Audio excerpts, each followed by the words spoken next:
சரண்யா கூட போய் ஒரு நாள் வந்து ஜாலியாக வந்து என்ஜாய் பண்ணேன். சரண்யா நாள் கழிச்சு அவ கூட போய் இருக்கிறதுனால எனக்கு என்னன்னு தெரியல, நேற்று ஃபுல்லாக வந்து ஒரு மாதிரி மனசு கஷ்டமாக வந்து நம்ம எப்படிலாம் இருந்தோம் இப்போ எப்படிலாம் இருக்கிறோம் அப்படின்னு சொல்லிட்டு ஒரு மாதிரி மனசு ரொம்பவும் கஷ்டமாகவே இருந்தது ஃப்ரெண்ட்ஸ் எனக்கு.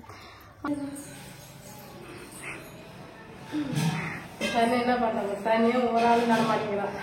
அவங்க வந்து மழைன்றது கூட்டமா நல்லா ஃபன் பண்ணிட்டு தனியா ஒரு ஆள் வேன்னு பாத்துக்கிட்டு. ஹாய் ஃப்ரெண்ட்ஸ், இன்னைக்கு வந்து நம்ம என்ன வீடியோ பார்க்க போகிறோம் சொல்லிட்டு பார்த்தீங்கன்னா, நாங்கள் தகன்னு கிளம்பிருக்கு பார்த்தே அவங்களுக்கு தெரியணும். சரண்யா வீட்டுக்கு தான் ஃப்ரெண்ட்ஸ் போகிறோமே. இப்போ புது வீடு அவங்க மாற்றிட்டு போய் நாங்கள் ஒன்றும் இது வரைக்கும் வந்து போகவே வரவே சொல்லிட்டு சரண்யா சொல்லிட்டே இருந்தேன். அதனால சரி இப்போ பார்த்துட்டு வரலாம்னு சொல்லிட்டு எல்லாம் ஃபேமிலியோட வந்து கிளம்பிட்டோம். ஆமாம், போய் பார்த்துட்டு கொஞ்ச நேரம் அங்கே ஃபன் பண்ணிட்டு அதுக்கப்புறம் திருப்பி ரிட்டர்ன் வந்துடுவோம். ஃப்ரெண்ட்ஸ், நீங்கள் எல்லாருமே வந்து அக்காவை தங்கச்சி எப்படி நேர் வாக்கு எடுத்து சீவுங்க, நேர் வாக்கு எடுத்து சீவ மாட்டீங்க, ஃபர்ஸ்ட் நேர் வாக்கு எடுத்து சீவுங்கன்னு சொல்லிட்டு சொன்னீங்க. உங்களுக்கு சொன்னீங்கன்றதுனால நான் வந்து இன்னைக்கு நேர் வாக்கு எடுத்து சீவிக்கிறோம் ஃப்ரெண்ட்ஸ். ஆனால் அவங்களுக்கு தான் வந்து நல்லாவே இல்லை இந்த ஹேர் ஸ்டைல். நல்லா இல்லைன்னு சொல்லாமா, நல்லாவே இருக்குது. நம்ம உண்மையுமே பொம்பளை பசங்க வந்து நேர் வாக்கு எடுத்து தாச்சிங்கன்னா நல்லா தான் இருக்கும். அதுதான் நல்லது உண்மை வாழ்க்கைக்கும். கோண வாக்கில் எடுத்து போனா கோணம் போடுன்னு சொல்லுவாங்க.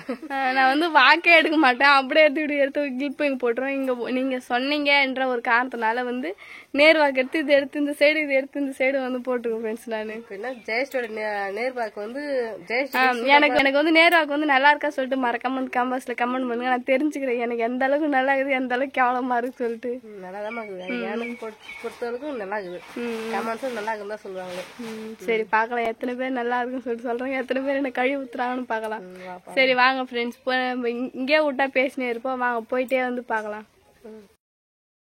இந்த ரோட்ல பார்த்து குழுக்குது எனக்கு சுத்தி லைனா ஃபுல்லாவே அப்படியே மரம்ல சைட்ல மட்டும் இந்த காத்து மரம் அப்படியே ஐஸ் கட்டி என்ன சண்டை வீட்டுக்கு போன சொல்லிட்டு வயலில் எங்கேயும் வண்டி நிறுத்திட்டீங்க? வயல் நிறுத்தலமா, ஆஸ்பத்திரி தான் வந்துட்டேன். அப்ப வந்து வேலைக்கு போனாங்க இல்லையா, கால் லைட்டா கட்டப்பாறை போட்டு வந்துட்டாங்க. அது கால் பார்த்து நல்லா பெருசா வீங்கி போயிட்டு சரி அப்பாவுக்கும் காட்டி ஒரு ஊசி போட்டு போயிடலாம், வீக்கம் வாங்கணும் இல்லையா. அப்புறம் வேலைக்கு மறுபடியும் வேலைக்கு போகணும் இல்லையா, அதனால உங்களுக்கு ஒரு ஊசி போடணும் வந்துக்கிறேன். அப்போ உங்க காலை காட்டுங்க.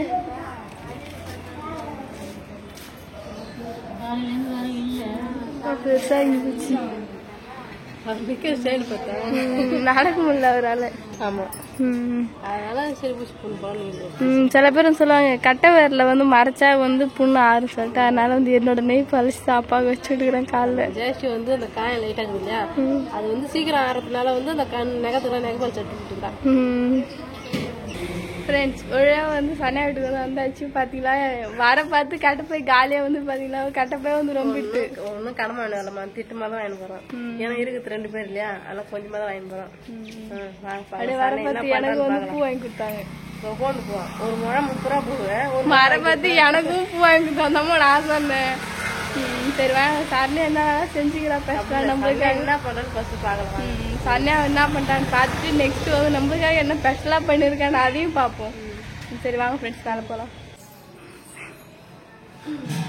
தனியா என்ன பண்றாங்க, தனியா ஒரு ஆள் நட மாட்டேங்கிறான். அவங்க வந்து மழைன்றது கூட்டமா நல்லா ஃபன் பண்ணிட்டு தனியா ஒரு ஆள் வேன்னு பாத்துக்கிட்டு. தண்ணி வந்து அப்பா ஒன்றும் தராது, நம்ம வீடு நம்மளும் ஒண்ணு குடிக்கணும். நான் வரல.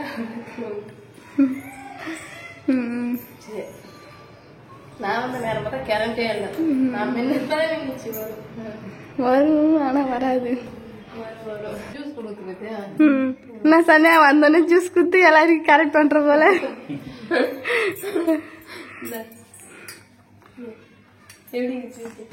ஜூஸ் ஒண்ணு நம்பி குடிக்கலாம், ஜூஸ் வேணா சரண்யா நம்பி குடிக்கலாம். ஆனா அது வச்ச மட்டன் கம்பி குடி நம்பி சாப்பிட போறோமோ தெரியல. வந்த உடனே அக்காக்கு ஹெல்ப் பண்றீங்க பொழுது. சாப்பாடு வேலைன்றதுனால அக்கா ஹெல்ப் பண்றீங்க, செய்ய மாட்டேன். சரி, என்ன சாப்பாடுலாம் சாப்பிடுங்க, எப்படி இருக்கு? சரண்யா வந்து மட்டன் குழம்பு வச்சு ரெடி பண்ணிக்கலாம். அவன் கையில முத குழம்பு சாப்பிடுவாங்க. குழம்புக்கே வராது, சூப்பரா இருக்குது. குழம்பு நல்லா வைக்க கத்துக்கணும். அவங்க எங்ககிட்ட வைக்கும் போது குழம்பு வைக்கிறது நல்லா சொல்லிடுறேன். ஆமாம்மா, ஆனால் இங்கே வந்து அதெல்லாம் கற்றுக்கணும், கற்றுக்கலாம் இல்லை செய்யறேன், நல்லா வருது அவ்வளோதான்.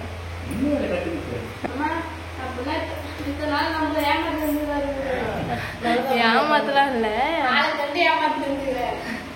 மன கொஞ்சம் ஹெல்ப் பண்ணாரு. ஒருவேளை மாமா கைப்பற்றதுனால நல்லா இருக்கும் அப்படி கூட வச்சுக்க. வந்து கேட்டு பாரு நான் எப்படி சமைக்கிறேன்னு சொல்லுவாரு.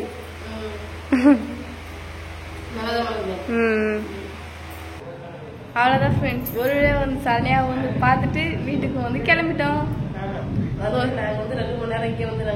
கொஞ்ச நேரம் வந்து சாப்பிட்டுட்டு சீக்கிரமா போன மாதிரியே இருக்குது, சீக்கிரமா கிளம்புற மாதிரியே இருக்குது. அப்புறம் ஆடுது மாடுது நம்ம எல்லாம் கூப்பிட்டு வந்து இங்க எம்ம நேரம் இருக்குங்க 2 மணி நேரம் இருந்தே பார்த்து பத்திரமா இருக்கு. சரி ஃப்ரெண்ட்ஸ், கொஞ்ச நேரம் வந்து சாப்பிட்டு கொண்டு வந்து ரெஸ்ட் எடுத்துட்டு இப்போ வந்து வீட்டுக்கு நெக்ஸ்ட் வந்து கிளம்பிட்டோம் ஃப்ரெண்ட்ஸ். நாங்கள் அப்பா வந்து வண்டி எடுத்துட்டு ஆடு இருக்குனால வந்து சாப்பிட்டு கொஞ்ச நேரம் இருந்துட்டு அப்பா வந்து டக்குனே போயிட்டாரு. நாங்கள் அதை விட ஒன்று கொஞ்ச நேரம் இருந்துட்டு நாங்களும் வந்து கிளம்பிட்டோம். கொஞ்ச நேரம் தான் தனியா தானே இருக்கோம். தனியா தானே வந்து எங்க கூட எந்த ஒரு இல்லை. ஏன்னா அங்க ஊர்ல இருந்தா சரி எங்க அவங்க தங்கன்னு சொல்லி நினைப்பாங்க. இப்ப தனியா தானே இங்க வந்து ஒரு 2 நாள் தங்கலாம் இல்லையா. ஆடு மாடுன்னு சொல்லி இதை சாக்காட்டியே வந்து பாத்தீங்கன்னா கிளம்பிடுறாங்க. வந்து சாக்காட்டிய போறாங்க இருக்குது சொல்றோம் இருக்குது நம்ம எப்படி விட்டுட்டு அந்த இருக்க முடியும். சரி பாய் போயிட்டு வர 10 மணி நேரம் ஜாலியா இருக்கு. மழை வேற தூரம் மழை போய் ஸ்டார்ட் ஆயிடுச்சு. தூத்து போட்டு பாய் நம்ம பஸ்ல போய் சேஃப்டி உட்காந்துக்கலாம். சரி சரி பாய். பார்த்து பத்திரமா இரு. ஆமா கொஞ்சம் பரவாயில்ல, கொஞ்சம் தெளிவா இருக்கு. ஆனா ஏன் அளவுக்கு தெளிவா இல்லை.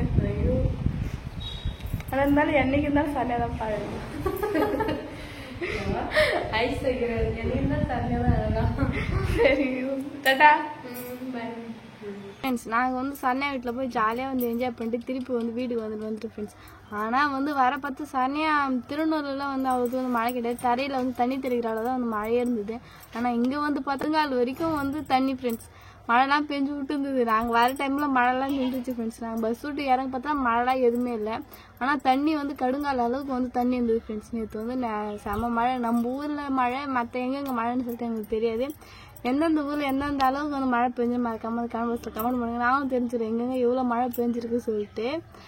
சரண்யா கூட போய் ஒரு நாள் வந்து ஜாலியாக வந்து என்ஜாய் பண்ணேன். சரண்யா ரொம்ப நாள் கழிச்சு அவள் கூட போய் இருக்கிறதுனால எனக்கு என்னன்னு தெரியல, நேற்று ஃபுல்லாக வந்து ஒரு மாதிரி மனசு கஷ்டமாக வந்து நம்ம எப்படிலாம் இருந்தோம் இப்போ எப்படிலாம் இருக்கிறோம் அப்படின்னு சொல்லிட்டு ஒரு மாதிரி மனசு ரொம்பவும் கஷ்டமாகவே இருந்தது ஃப்ரெண்ட்ஸ். எனக்கு அவனுக்கு முன்னெல்லாம் அந்த மாதிரி இருந்ததே கிடையாது. சரண்யா கல்யாணம் பண்ணி போன புதுசில் வந்து எனக்கு இந்த மாதிரி இருந்தது. தனியாக இருக்கிற மாதிரி ஃபீல் ஆகி நான் அழுதுட்டு இருந்தேன். 2-3 நாள் வந்து அழுதுட்டு இருந்தேன். நான் எனக்கு எப்படியா இருந்தாலும் கிட்ட தான் இருக்கிற அந்த ஒரு ஃபீல் இருந்தாலும் நம்ம கிட்ட இல்லையே, நம்ம கூட இல்லையே. நாங்கள் அதிகமாக சந்தோஷமாக இருந்தோட அடிச்சின்னு சண்டை போட்டுக்கின்னு அப்படி தான் ஃப்ரெண்ட்ஸ் இருந்தோம். நாங்கள் 2 பேரும் ரொம்ப சந்தோஷமாக இருந்திருந்தா கூட அந்த அளவுக்கு எங்களை அவளை எனக்கு பிடிச்சிருந்துருக்காது. அவள் வந்து அதிகமாக வந்து இப்போ சண்டை போடக்கூட ஆள் கிடையாது. இப்போ அம்மாட்ட போய் நம்ம சண்டை போட முடியுமா? ஒன்றுமே பண்ண முடியாது. நம்மளுக்கு நம்ம அக்கா இருந்தா தங்கச்சி இருந்தால் மட்டும்தான் ஃப்ரெண்ட்ஸ் அடிச்சு விளையாட முடியுமே. இப்போ அது கூட இல்லை. தனியாக போக பார்த்து ரொம்ப ஃபீலாக இருந்து ஃப்ரெண்ட்ஸ். கல்யாணத்தப்போ கூட அழக்கூடாது, முதல் நாள் கல்யாணம் பண்ணின்னு போகிற அன்னைக்கு அழுதா கடைசி வரைக்கும் அழ வேண்டியதாக இருக்கும் அப்படின்னு சொல்லிட்டு எங்கள் சித்திலாம் வந்து கண்ட்ரோல் பண்ணி வச்சுட்டாங்க. அழக்கூடாது சொல்லிட்டு. அதுக்கப்புறம் பொண்ணு அடிச்சு பார்ப்பது கூட மாமா என்கிட்ட பேட்டு கேட்டினாரு. நான் மாமாட்ட சொல்லியிருந்தேன் நான்லாம் அழவே மாட்டேன், போனா போகுது, நான்லாம் அழவே மாட்டேன் சொல்லிட்டு சொன்னேன். கடைசியில் பார்த்து அவரு வந்து பார்க்கறதுனால நான் வந்து அழுத்துட்டு இருந்தேன் ஃப்ரெண்ட்ஸ். எனக்கு அந்த அளவுக்கு வந்து ரொம்பவுமே கஷ்டமா இருந்துச்சு. யாராருக்கு வந்து இந்த மாதிரி அக்காவோ தங்கச்சியோ கல்யாணம் பண்ணின்னு போய் உங்களுக்கு கஷ்டமா இருந்து சொல்லிட்டு மறக்காம வந்து கமெண்ட்ஸ்ல கமெண்ட் பண்ணுங்க ஃப்ரெண்ட்ஸ். என்ன மாதிரி யார் அக்காவெல்லாம் வந்து கல்யாணம் பண்ணி கொடுத்து தங்கச்சி ஒண்டியா நான் கஷ்டப்படுறீங்களோ மறக்காம வந்து கமெண்ட்ஸ்ல கமெண்ட் பண்ணுங்க. நான் தெரிஞ்சுக்கிறேன் என்னோட இடத்துல எத்தனை பேர் கஷ்டப்படுறாங்கன்னு சொல்லிட்டு. அவ்வளோதான் ஃப்ரெண்ட்ஸ். இந்த வீடியோ பிடிச்சிருந்தா லைக் பண்ணுங்க, ஷேர் பண்ணுங்க, கமெண்ட் பண்ணுங்க. மறக்காம கிராமத்து பொண்ணு யூடியூப் சேனல் சப்ஸ்கிரைப் பண்ணுங்க. நெக்ஸ்ட் ஒரு சூப்பரான வீடியோ மீட் பண்ணலாம். இப்போ வந்து போயிட்டு வரேன். டாடா பாய்.